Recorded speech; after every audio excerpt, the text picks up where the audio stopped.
This is Geek News Central. My name is Todd Cochran, coming to you from the New Media Production Studio.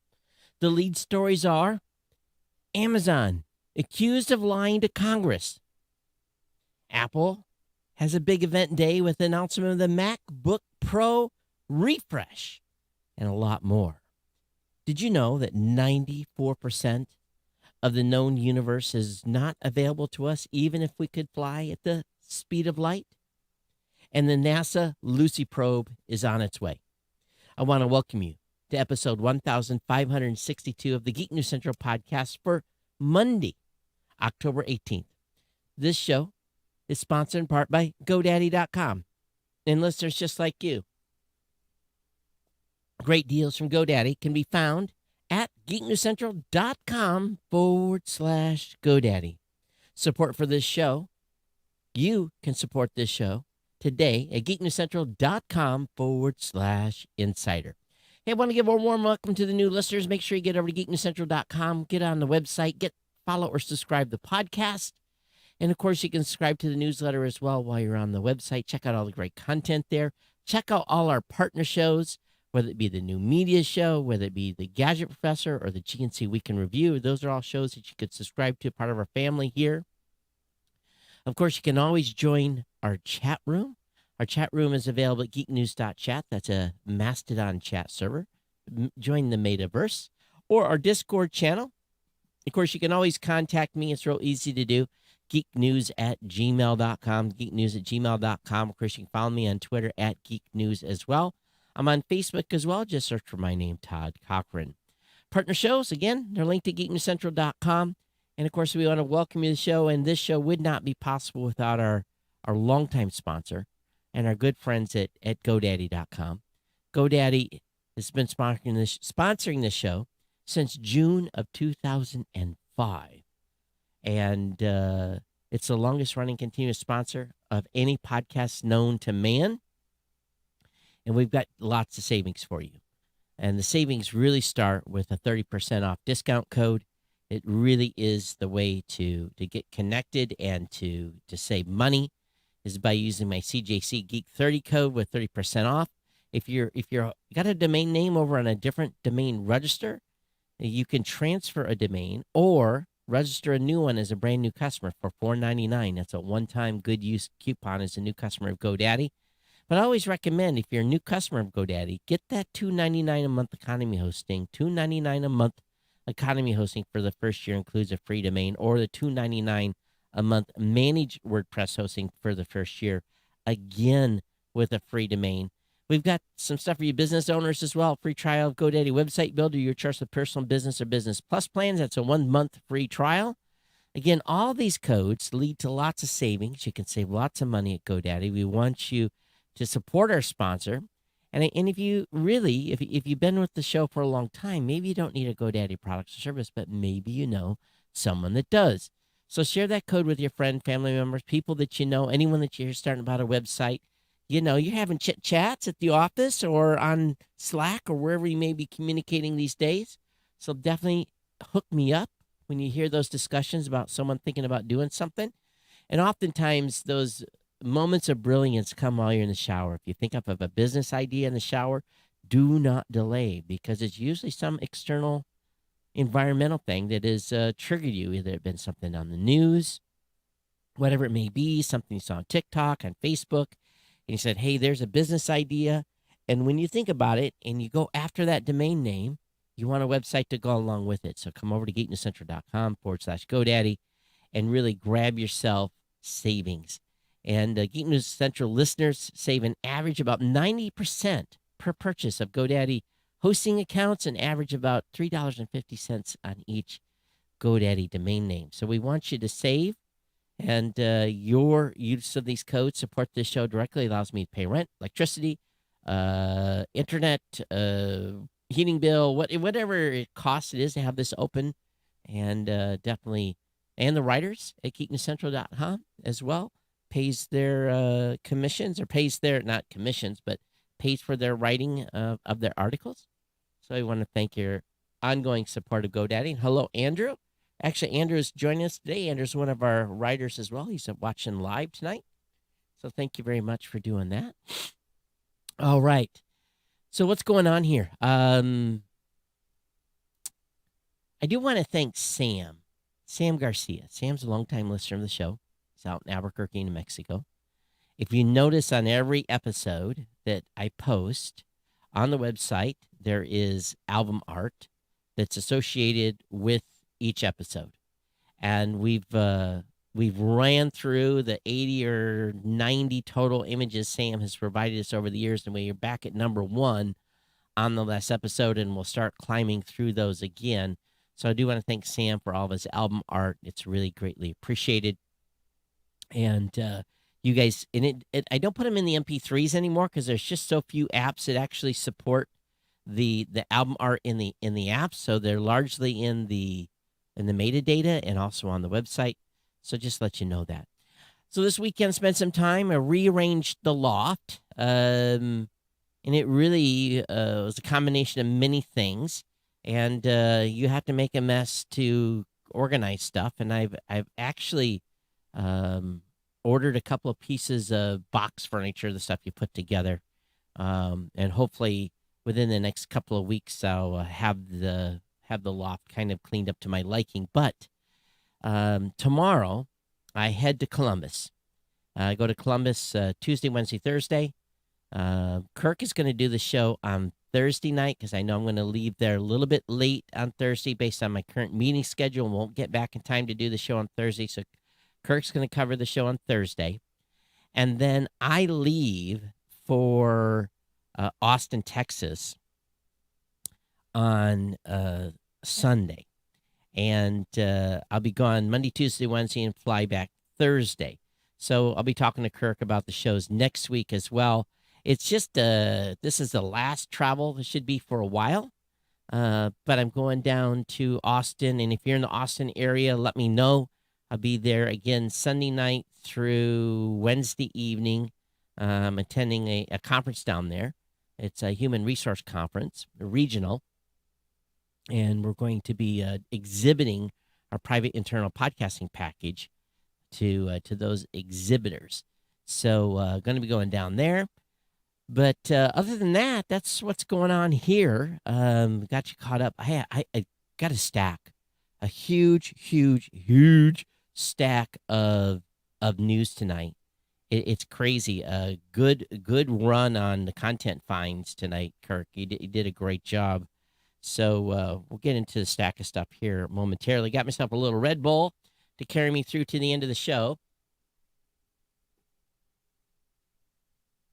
Dramatic pause while I chug half the can. I actually didn't get that much down, but I saw this article today from bigthink.com that Kirk had found. And we know that even if we can travel the speed of light, we really can't get too far too quickly.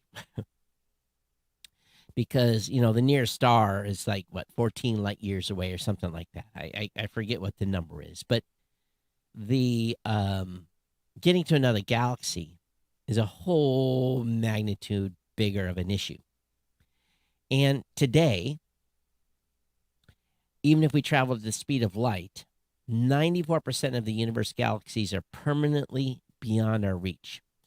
And I was reading through this, and, my mind gets blown a little bit here every once in a while. And it said the key takeaway from this article is the universe is expanding with every galaxy beyond the local group speeding away from us.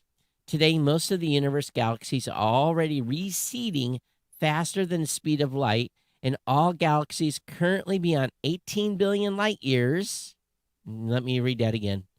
All galaxies currently beyond 18 billion light years are forever unreachable by us, no matter how much time passes. Now,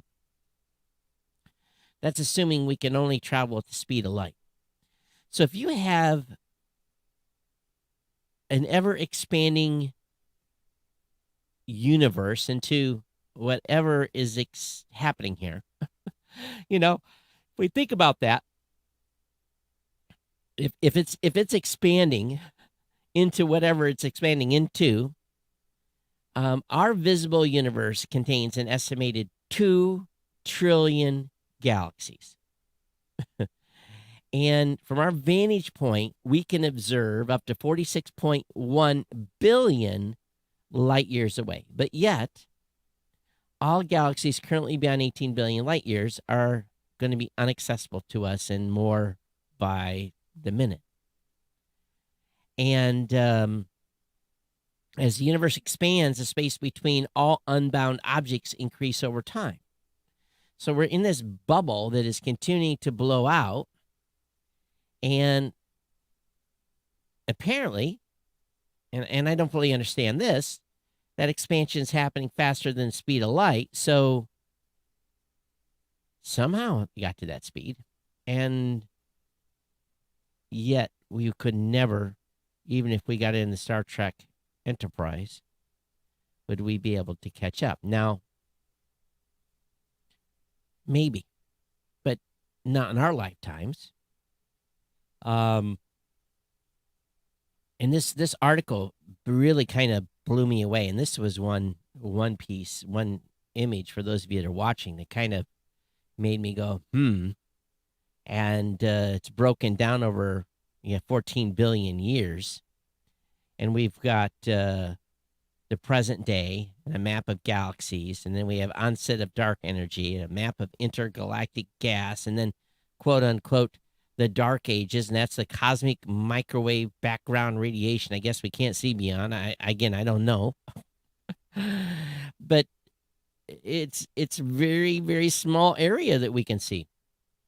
Presence, and they give a graphic of a picture of the universe and the known universe in this flat sphere. And it's just a little bit of area we can see. And again, we can't see beyond 46 billion years. And again, I'm not a scientist at all, and I don't understand a third of this, or 10th, or 1/100th even. But it's kind of mind-blowing at times, isn't it? It's really mind-blowing. If you think that there's 2 trillion galaxies within our visible universe, which encompasses 46 billion light years. So if it's only 46 billion light years that we can see, that's with a B, and then there are 2 trillion galaxies within that, it makes you wonder, doesn't it?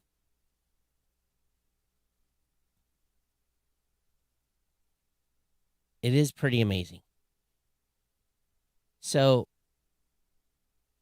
I really do. I'm kind of jealous of those big brain astronomers that really get a handle on this. And I think before my lifetime's over, I'm going to have to do some catching up to understand a lot of this. In theory, I understand approximately what's happening, but not to any length. And but it's amazing what could be out there, huh? So it makes you also think about if it's possible to have a universe that's expanding faster than the speed of light, and known galaxies are not known, but galaxies are moving away from us faster than the speed of light, then somewhere out there, someone knows how to travel faster than the speed of light, but we haven't evolved far enough to do that, to get that information, I don't think. NASA's Lucy probe is experiencing a problem with one solar array after its launch. NASA says it's not a deal killer. It's going to be okay. I think I just accidentally closed a tab. Yes, I did. And so one of the 2 solar arrays on the spacecraft hasn't latched properly, NASA said Sunday, noting that the issue could pose no threat to its health and safety. And, of course, they launched Lucy on a JPL spacecraft, rocket, duh. And Lucy's a spacecraft tasked with investigating the Trojan asteroids locked in the Jupiter belt. And so this is exciting. And, of course, there's no resistance out there, so it's not like the array is going to fold in on itself. There's no resistance for it to do that. But I'm sure they're going to to analyze that and see what happens to achieve the full deployment. But this is a 12-year mission. And they're going to head to the outer regions. And there's a pretty good article as well, accompanying article, talked about how they figured out the trajectory and the launch time and everything else. And it was done on a Microsoft Excel spreadsheet. And that article in itself is worth a read by itself. I'll have that link in the show notes. Today was the big day. A lot of Mac Pro users were waiting for from Apple. And Apple announced at its Unleashed event this morning a number of things. The first thing they announced was the new AirPods, third generation, for $179. They announced the M1 Pro and the M1 Max. The M1 Pro, MacBook Pro, starts at $24.99. If you go to the 16-inch, I believe it's $26.99. If you go with an M1 Max 16-inch, it's $34.99. But apparently everyone's pretty excited about this by blowing minds when it introduced its own absurdly fast chip. And so Apple says the M1 Pro CPU is up to 70% faster than the original M1, with a GPU up to 2 times faster, 32 gigs of up to 32 gigs of unified memory, and 200 gigabits of memory bandwidth. The M1 Max, meanwhile, bumps the unified memory to 64 gigs. Both M1 Pro and M1 Max support 10-core CPUs. On the GPU front, the Pro does up to 16-core, while the Max supports up to 32.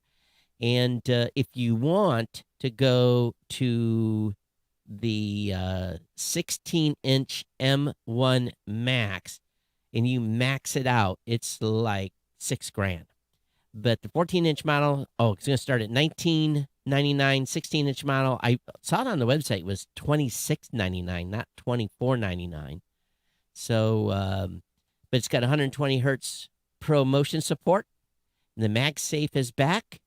It'll probably be the most argued about aspect of this model. It's got a camera notch, so it's in the screen. That's interesting. That lets them squeeze in a bit more screen. But yes, there's a notch. The camera's been upgraded to 1080p. And it's got larger tweeters and woofers and a whole, the bar that they put in there is gone. Also, there's some other stuff they announced. Now be able to ask SIRI to play different themed playlists via Apple Music. Apple's introducing a new $5 per month voice plan for Apple Music. Basically, as I'm understanding, is a cheaper plan for those willing to ditch the interface and only use Siri for Q&A songs. And the HomePod Mini will come in 3 new colors: dark blue, orange, and yellow. So I was on a chat system with someone that went in to order a MacBook Pro, and it took him about 30 minutes. He said the website was just crawling from the time he selected his computer to the time he got checked out, and he did it immediately as soon as the new computers were available. And he was actually pissed because he said when he first started the order, they said delivery would be like next week. And when he got done, it was like 2 weeks from now. So he didn't, he wasn't able to get it queued through faster. But that notch is going to be interesting. And of course, the chips, they got their own situation, but I don't understand why the MagSafe magnetic charger is back. And, but they say that the computers can charge up to 50% faster, or can, charge up to 50% in 30 minutes. And so time will tell. But their new earbuds also have spatial audio. That's a big word now. That's the buzzword, is spatial audio. So that when you're wearing earbuds, it still sounds like someone's coming in behind you. Andrew says in the chat room, it's got a notch, so the Pro is just a big iPhone with a keyboard. Well, yes, and you can actually we can actually run iPad apps in that computer now. So that was kind of curious. It's unified or something like that. If an app has been built, It'll now run across all infrastructure on your iPhone, on your iPad, on your Mac, on your Mac Pro, on your iMac. So they're getting closer to having this, to their vision. And, basically leaving Intel was a big part of this. But anyway, a big announcement. I know a lot of people are waiting for this to pop. They were sitting on computers. They wanted to upgrade. I'm sending my computer in to get a new battery. The Mac Mini is going to come in and replace it. Matter of fact, I think while I'm in Columbus, the Mac Mini will arrive, and that'll be my upgrade for the year. If you're a big TikTok fan, the Beatles land on TikTok, and you can now officially use the band's music. The long and winding road has led the legendary band to TikTok, where 3 dozen Beatles songs are now available to use a TikTok soundtrack. So, all 12 songs from the Let It Be, the group's final studio album released in 1970, are available, as well as are all of the band's number 1 U.S. and U.K. hits. Songs available for TikTok use include Love Me Do, I Want to Hold Your Hand, Eleanor Rigby, Paperback Writer, and Hey Jude. So, fittingly, the Beatles account is following only 4 accounts. It's the TikTok members, Paul McCartney, Ringo Starr, the late John Lennon, and the late George Harrison. That's weird that they've got those late artists' actual accounts on there. So it's big.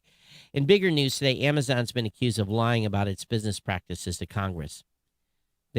Members of Congress accuse Amazon executives of misleading or lying to an antitrust committee about its business practice following recent reports that the company uses third-party seller data to copy products and promote those versions in search results. Representatives are all members of the House Judiciary Committee's Antitrust Subcommittee are considering to ask the Department of Justice to undertake a criminal investigation. Now, there is a campaign, and there's an article later, but I'll talk about it now. Let me take another hit of the Red Bull.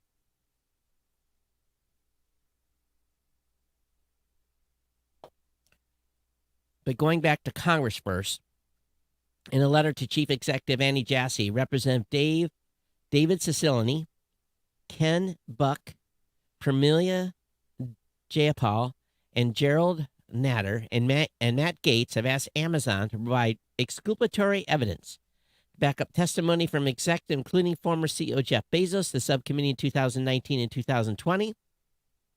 According to the Wall Street Journal, Bezos told the subcommittee last year that the company doesn't allow employees to use data from individual sellers to bolster its own product lines, though couldn't guarantee that the company hasn't misused such data. Dun, dun, dun. The company's Associate General Counsel, Nate Sutton, said in 2019 testimony that Amazon doesn't use individual seller data directly to compete with third-party sellers. And of course, an investigation published by Reuters last week suggested Amazon India ran a systematic campaign of copying other companies' products and manipulating search results to promote them. The markup also reported that Amazon places its own products above competitors' goods and search results, including ones with higher customer ratings. Now, we talked about that on the last show. So, why wouldn't you not think Amazon has been doing this? But more told, there is now a systematic campaign that's being organized by 30 different journalists on specific release dates to do hit pieces based upon all this leaked data. So Amazon, getting companies mixed up here. Back up. The hit pieces aren't coming for Amazon. The leakers have already leaked. I'm getting this told. See, that's what happens when too many people are doing supposed bad things. Facebook, separate from Amazon, geez, I'm horrible. Facebook, separate from Amazon, is getting ready to have a barrage of bad PR on the same type of information, data that's been leaked, internal documents. And 30 journalists are working on 30 different hit pieces against Facebook, and they've all agreed to a sequential release of the data a little bit at a time, not all at once, to be a bad PR time for Facebook. So we'll see where all this goes. It's going to be a fun ride. Don't worry. We'll be here to report on it if I can keep the company straight. All right. NASA orbiter spots a Pink Floyd album cover look like on Mars. Now, all of us, okay, I shouldn't say all of us, will know the album we're talking about, the Dark Side of the Moon album. And basically, it's a rainbow color going into a triangle with a oblong. Basically, it's a that's the cover album. Well, on the back of Mars, guess what they found? Something that kind of looks like the formation bears a resemblance to the album for the Pink Floyd's The Dark Side of the Moon album. Now, it's a stretch, but things are just so weird in this world. You never know. Now, the dark side of Mars is a little bit different than the dark side of the moon, but it's still kind of cool. So the Mars Reconnaissance Orbiter captured that, and someone who's probably had too many coffees in the morning made the correlation, and here we are. We're talking about it today. So good on them for someone catching that and making the correlation. I would never have. One of the most interesting articles that I have read in a while is we all know that the data we have, whether it be on a hard drive, SSD, tape backup, DVDs, that data does not last on that media forever. Matter of fact, I'm still moving some stuff off of DVDs, and I got to get through the rest of that before it becomes too late, and I'm moving them to hard drives, which is still a medium that isn't perfect because it just takes one screw up, and, unless you've got duplicate copies of this stuff, your data is gone. And we have so much stuff now that's being backed up on tape, science papers, pictures, you name it. I've got a bunch of data in cold storage at Amazon. And I pay for that cold storage. Well, if something happens to me, someone doesn't pay that bill, Amazon's going to erase that data. I've got it backed up on hard drives too. But if my kids don't get around to looking at those hard drives for 20 years, then the hard drives might be bad. So we really have this data portability issue. We're creating so much data as individuals and as a country and as a world. Where do we put it all? It's really an issue. And if you think about it, the pictures that we have of photo albums that we have that are in their limited numbers, that many, in our family, we have quite a few pictures from the old days, but there's no metadata that goes along with who's who. And sometimes the picture's written on, and, that's great Aunt Jessie or whatever. You're trying to figure out who these people are. Some of it's going to Ancestry.com, so they're kind of keeping track of some of it. But what happens in 100 years? When I'm long gone dead, and my great-great-grandchildren are wanting to figure out who, great-great-grandpa Todd was. And what did he do? And are they going to watch this later and laugh? It says they're talking about us. And you think about it, right? Think about the data that I'm putting out. Just the media, 1,560 episodes of this show alone. And that's a tremendous amount of data.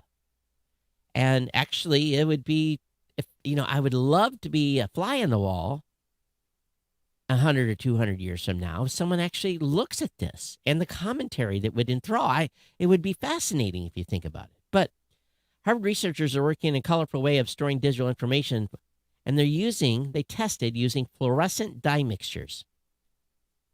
These neon liquids, they believe, could replace the bulky, hackable, energy-burning, expensive to maintain magnetic tapes we still use to hold invaluable data. Yes, for long-term data storage, we still invoke tape reminiscent of the music cassettes and VHS movies, likely stocked somewhere in your basement. But while these tapes are effective, they take up lots of physical space, pose security risks, consume a fair amount of energy, and only remain viable for about 20 years. The amount of energy that's required to maintain the facilities in which the information is stored is pretty high and getting higher, said George Whiteside, a professor in the Department of Chemistry at Harvard University and lead author of research published Wednesday by the American Chemical Society. His team looked at fluorescent mixtures. They arrived at that unique idea by posing a question: how do you store information in such a way that it's simple to do, but has the characteristic that it minimizes the energy required to keep it and does not require vast amounts of new technology to make it work? So, how do you do that? He says his invention uses commercially available, relatively inexpensive materials and doesn't require any energy once you've written the message. Picture whatever it is. As proof of principle, his team encoded an iconic research paper written by Michael Faraday with neon dye concoctions. They selected 7 store-bought fluorescent molecules, created various mixtures that stood in for a sequence of computer language or bits, and used an inkjet printer to permanently dot the mixtures onto a small section of an already tiny slide. Basically, they condensed 14,075 bytes of data, 112,600 bits, to around a 2-inch, 52 millimeter area. If magnetic tape had been used, information would have taken up approximately 2.34 inches or 59 millimeters of a strip. Though the difference seems small when isolated, that extra space, when compounded, could free up a ton of room in storage facilities. From there, the team read the information they printed out with a fluorescence microscope, a tool commonly used by scientists. Turns out Faraday's paper was perfectly encoded, and the microscope read the fluorescent data over 1,000 times with no significant loss of information. Plus, as the data is permanently fused to the surface, it would probably be pretty hard to hack, and researchers believe it may not call for highly expensive maintenance measures in the future. So they still have to store this paper or whatever they printed this on, this slide,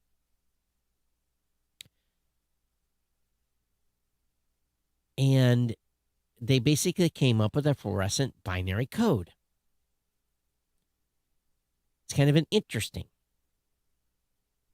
in how they did this. And he said they could use another mixture of fluorescent material to make it even smaller. But so they're trying to figure out how to store all this data. And if you think about it, the majority of it's worthless, But to me, every episode of this show, audio and video, is not at all worthless. I think it's pretty valuable from an archival standpoint. Does anybody beyond myself and maybe my family care to see this information in 20 years? No one will, but maybe 50 or 100. So what's important to you? What's important to you that's going to be available for your future family members to observe?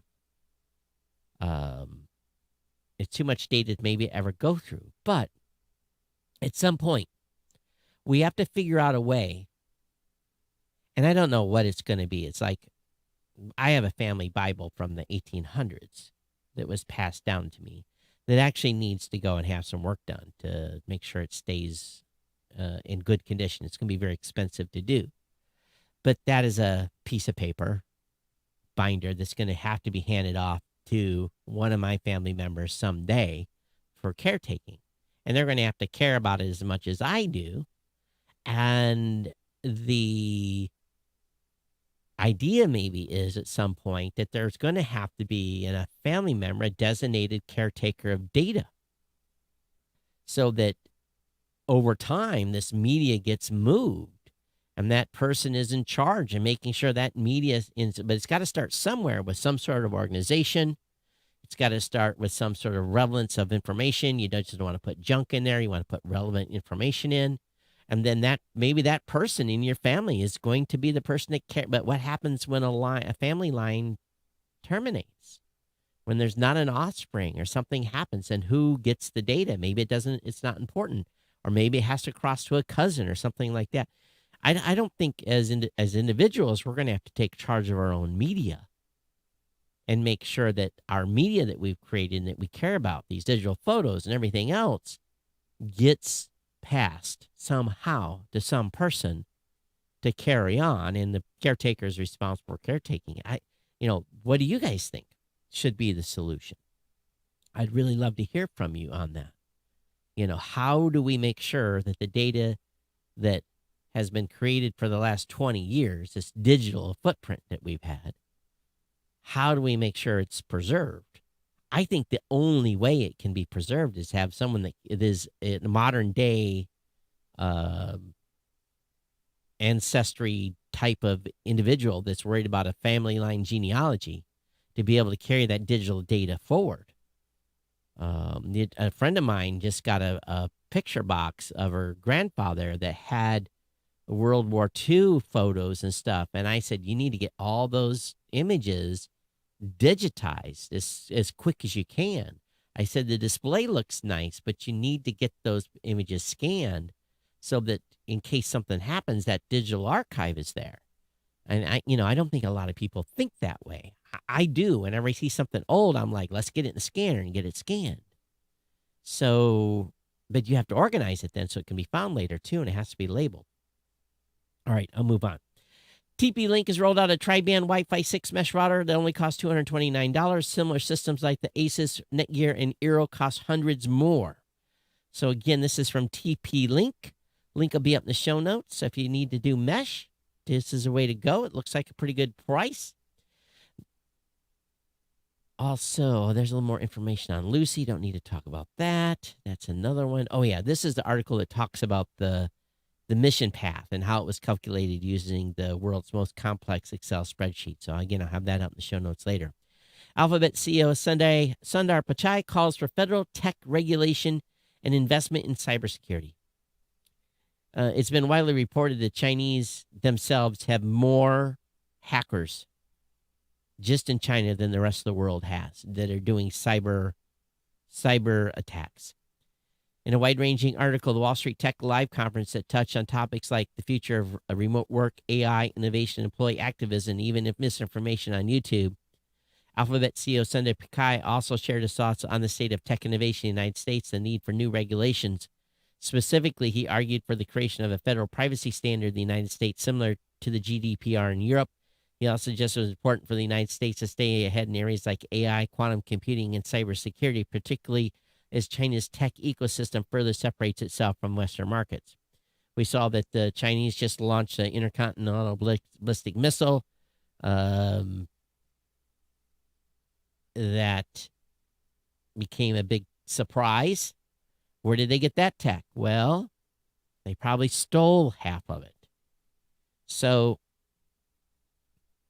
this is just leading to more questions and concerns. Yeah, I talked about earlier the Facebook having 30 journalists working on coordinated articles based on the leaked documents. Again, it's a great article on Yahoo Finance. The link will be in the show notes. The Google Pixel 6 event is coming next week. And if you've been holding on and buying a new phone in anticipation of Google's Pixel 6, every detail will be happening on October 19th. Oh, it's this week. Tomorrow. It's not next week. When was this? Oh, this is an old article from Friday. So again, tomorrow, if you're listening now and it's already Tuesday at 10 a.m., you missed it. But the launch event is happening at 10 a.m. Pacific, 1 p.m. Eastern, and that announce all the details of the Pixel 6. It's being reported widely that Microsoft told Bill Gates to stop emailing female employees in 2008. A Gates spokesperson dismissed the claims as false, recycled rumors. We keep hearing about this. This is old news. Yes, we know. Bill Gates, it's probably 80, in my opinion, probably 80% true. All Plant scoops $52 million to deliver more plant-based microwave meals. Vegan meal delivery startup All Plants got a Series B funding led by Draper Spirit to serve up more tasty plant-based heat-at-home meals direct to UK customers. So earlier, the London-based startup raised $7.5 million. Has any of our UK listeners ate any of these all-plant meals? The one that they're displaying is Rainbow Falafel Meze. And I don't know if it looks good or not, But for those of you that are vegans, have you tried any of this food from all plants? Love to hear if you have or have not. Disney's delayed all of Marvel 2022 films. Doctor 2, Thor 4, Black Panther, Wakanda Forever will hit Disney Plus later as a result. I think The Matrix is coming soon, isn't it? The new Matrix, I think it's in November, yeah? Does anybody have the date on that? Maybe one of our folks that are listening to the show live tonight can tell me what the release date of the new Matrix is. But all these movies have been moved 10 to 11 months. Some are not coming out to 2023, which is crazy. And we'll see. We'll see where this goes.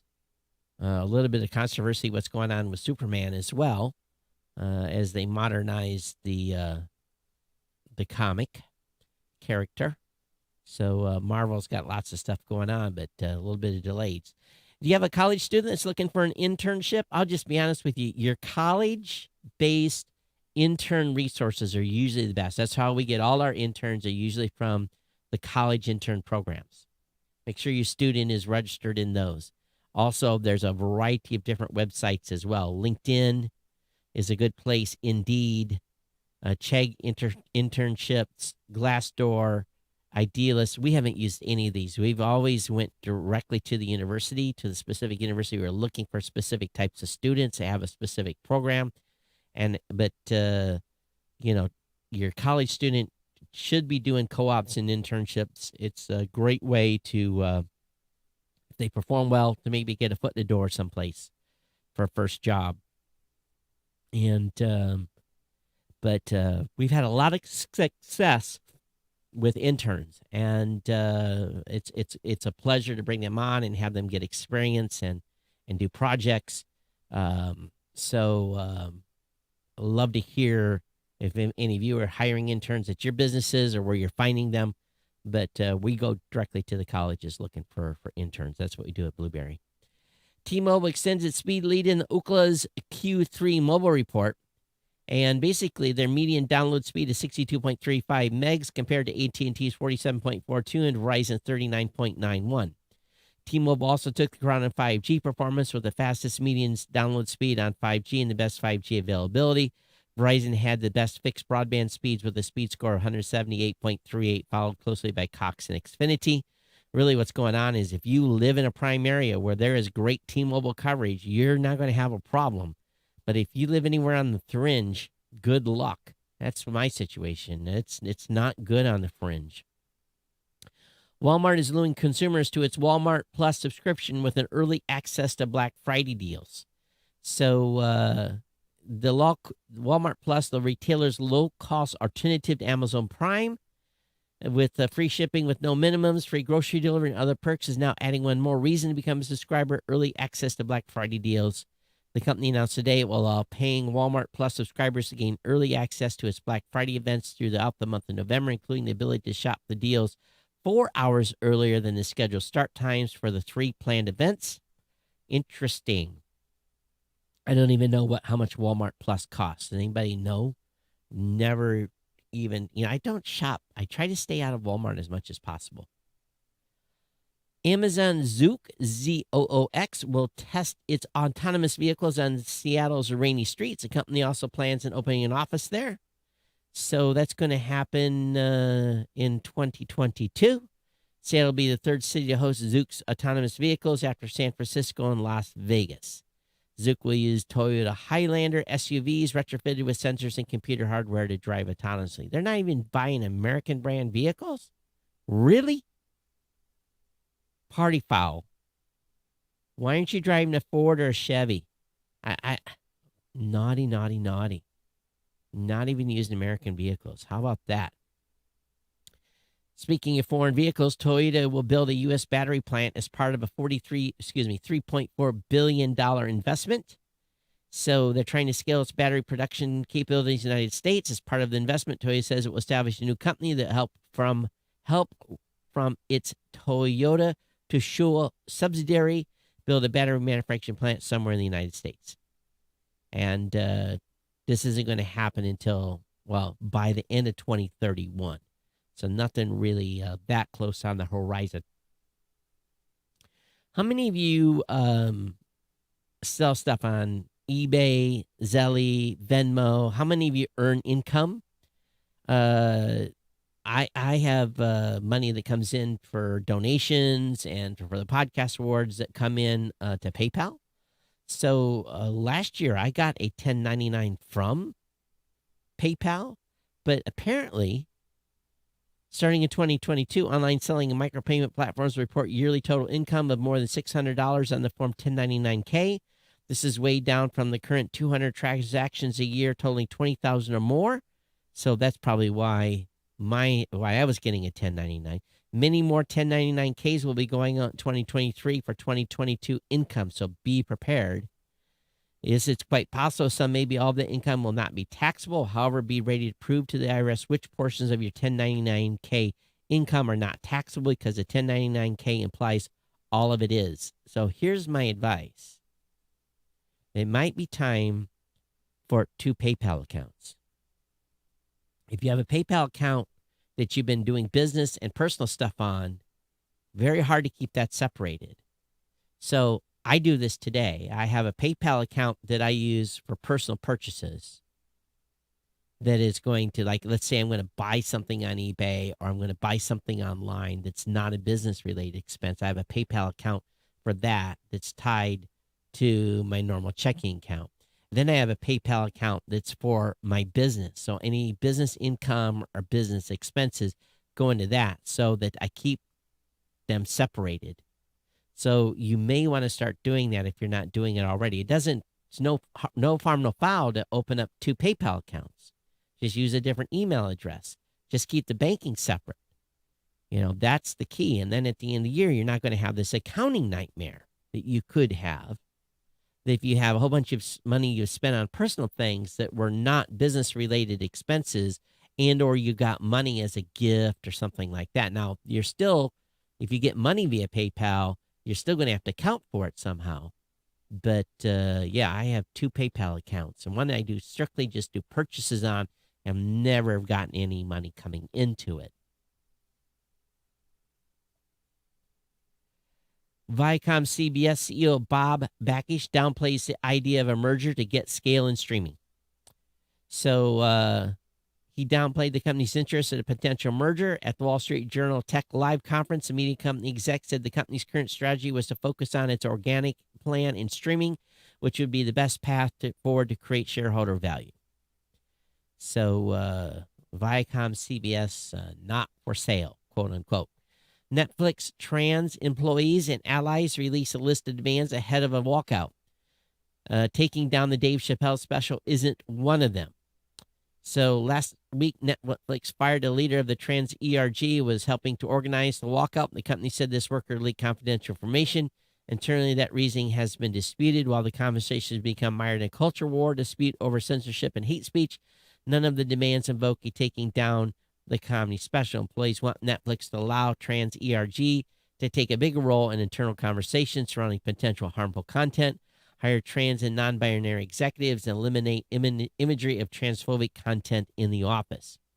So they've got a significant letter. We'll see how big this walkout is this coming Wednesday. And we'll see what the news does on that coverage. As we talked about in the last show, Foxconn unveiled 3 new EV prototypes.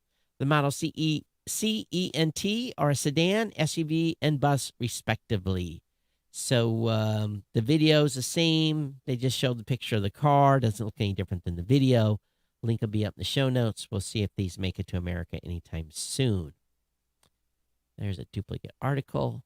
Facebook is posting job help wanted ads for 10,000 highly skilled roles to build the metaverse. What is that? Facebook posts job ad for 10,000 highly skilled roles to build the metaverse, and they'll all be based in the European Union. What's the metaverse? Well, no one's quite sure. It doesn't exist yet, but Klegers and pal Javian Olivan, Facebook's Central Products Vice President, defined it as a new phase of interconnected virtual experience using technology like virtual and augmented reality. and Europeans will be shaping it right from the start. Facebook is heavily invested in virtual reality, the acquisition of Oculus for a cool $2 billion in 2014, which we suppose is why it's so interested in making the metaverse work. Of course, 7 years later, VR headsets are still a long way from being in every household. 3D replicas of stores are in short supply, and even in gaming, its most obvious application, VR remains a gimmicky niche. However, commentary about the metaverse suggests it could be more than a VR rehash of Second Life. Remember Second Life? I still have an account on Second Life. A game where adult losers create an avatar and trashy house to play out depraved fantasies with other adult losers within a virtual shared world. That's pretty harsh. Second Life is still there. Sinclair Broadcast Group says it has been hit by a ransomware attack. The hackers obtained data from the company's servers. The second largest TV station operator said that this ransomware locked up workstations and networks. The company directed the issues on Saturday. It's been trying to restore operations, said the incident still affecting systems as of Monday morning. For one thing, the attack has disrupted ads on local broadcast stations. Sinclair hasn't yet determined the impact on its business. So, again, cybersecurity, anybody can become a victim. New York joins crackdown in crypto lending, seemingly targeting Nexo and Cellulus. So the New York Attorney General announced a cease and desist letter to 2 cryptocurrency lending firms. So that's the new target. But basically, they said that they did not register in New York, they have to register somehow to be a lending agency. Now, there's been a wave of state regulators clamping down on crypto lending platforms. The SEC has not stepped in, but they could. So these companies are coming up against the banks. Is what's going on. So we'll see what happens there. Also, the Apple macOS Monterey update is coming on October 25th. SharePlay and Universal Control will be coming later this fall. And, of course, the next version of macOS, it's hard to believe it's already that time, is ready to come out. So the macOS Monterey update comes with notable improvements of FaceTime, including support for spatial audio. There's that word again. And the ability to use SharePlay to listen to music. What else? The release also comes with a major update to Safari that at times have been controversial due to significant changes to the tab bar and other key features, blah, blah, blah. So we'll see what happens here. Apple's also update Final Cut and Logic to take advantage of the new M1 Pro and Max chips. I'm sure we're going to see more manufacturers or more software developers do the same thing. Squid Game. I watched the first episode all the way to the end, finally last night. And I'll say that it's getting a little more interesting. But the show reportedly created an $891 million in impact value at a $21.4 million budget. And so Netflix has closely guarded the exact streaming metrics that may reveal why programs are considered for success or canceled. That black box cracked open a bit with documents obtained by Bloomberg detailing the company's score for impact value and efficiency. An example, again, is Squid Game, which generated $891.1 million impact on a budget of just $21.4 for efficiency of 41.7 times. And the document first came to light with Dave Chappelle's controversial special after the company fired an employee for supposedly leaking confidential information about the show's viewing data. That employee reportedly spoke out against leaks to colleagues. According to Verge, those metrics revealed that Chappelle's previous special, Sticks and Stones, generate slightly less impact value than it costs to make. Other figures show that around 132 million people watch at least 2 minutes of Squid Game in the first 23 days, beating a record set by Bridgerton. Netflix occasionally releases similar information on certain shows, blah, blah, blah, blah, blah. So I will say the opening scenes of that game was pretty interesting on Squid Games. Facebook is also denying weak performance on hateful content. The Wall Street Journal reported that leaked documents suggest only a small percentage of offending content is actually removed by the tech. Facebook, however, says it's seen recent success in reducing hate speech on its platform. So again, Facebook under lots of fire here. The United States government claims ransomware earned $590 million in the first half of 2021, mostly in Bitcoin being given to the ransoneers. That's crazy. $590 million in ransom paid. And finally up, Ikea is working on a Spotify-enabled speaker that doubles as a lamp. It's called Vapabuy. Has a Spotify tap button that resumes your music from where you left off. It's very ugly. It is a very ugly speaker. Who would buy this ugly thing? It looks like something that go on top of your house as a vent. It's really the ugliest speaker I think I've ever seen.